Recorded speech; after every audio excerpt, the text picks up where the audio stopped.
This is Plant-Based Briefing. Should we avoid oils for optimal health? Here's where top whole food plant-based experts stand on the great oil debate, Part 1, by Elizabeth Turner at forksoverknives.com. And I'm Marian Erickson, your host. This is the curated content plant-based podcast where I narrate a variety of articles on plant-based and vegan living with permission in about 10 minutes or less every weekday.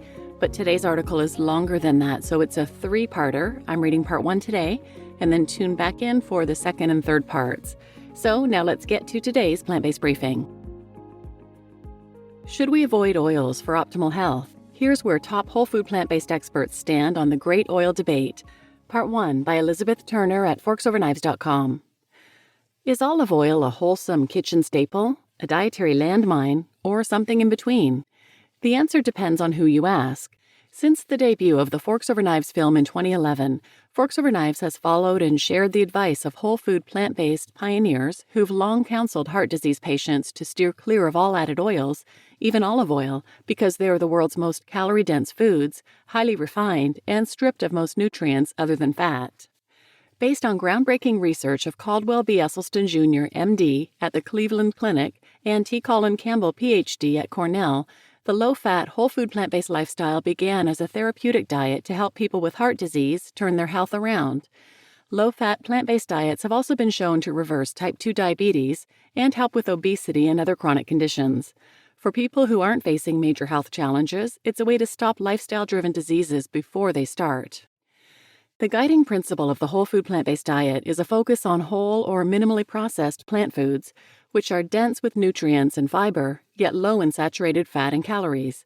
It's a nutritional 1-2 punch that nourishes the body while helping people lose the excess weight that often leads to chronic disease.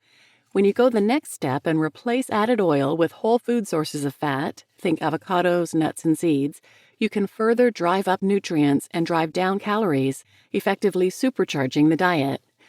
But not all experts in the whole food plant-based space agree that going oil-free is a necessary step for reaping benefits of a whole food plant-based lifestyle.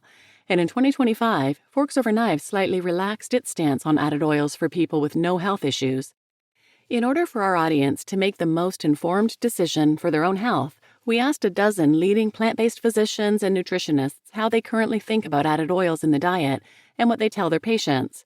Enter the great oil debate. Should we avoid culinary oils for optimal health? A conversation with Rip Esselstyn and Garth Davis, MD.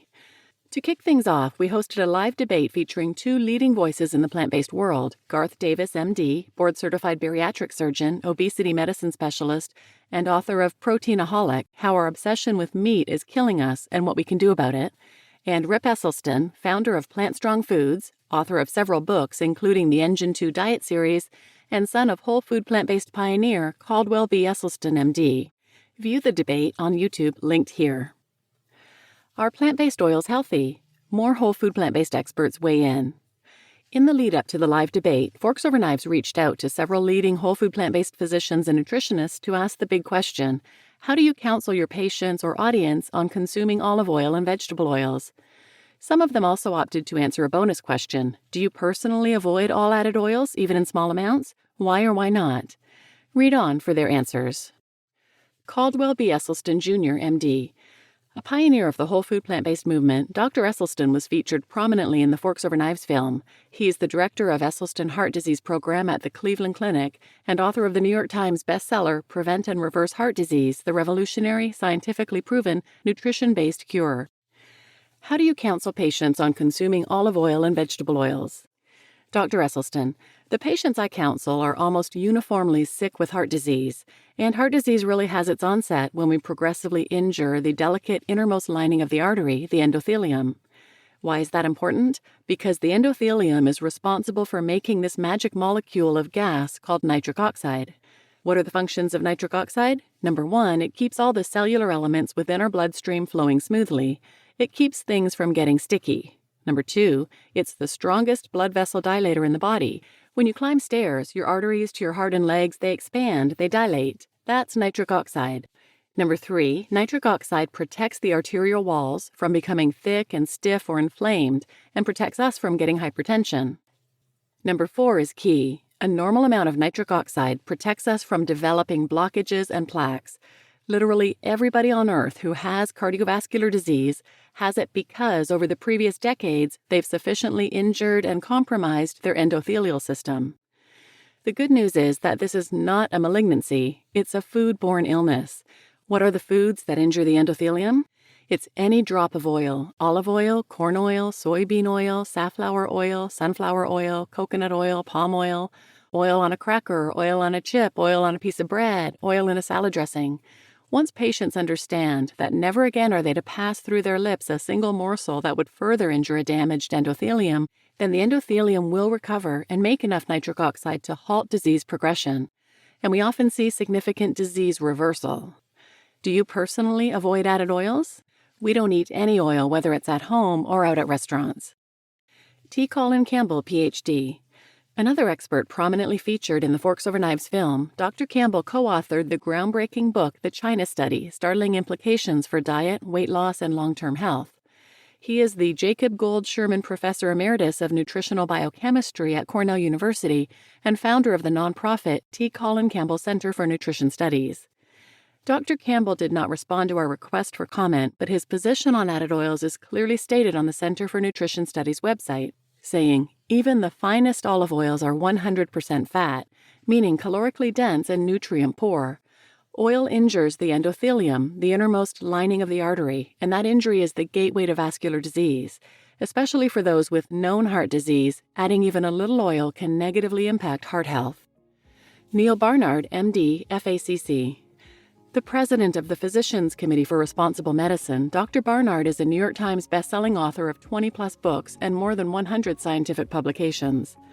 How do you counsel patients on consuming olive oil and vegetable oils? Dr. Barnard, plant oils are generally much healthier than animal fats because they are lower in saturated or bad fat, which is linked to high cholesterol levels and Alzheimer's disease. The exceptions are coconut and palm oil, which are loaded with saturated fat, not unlike animal fats.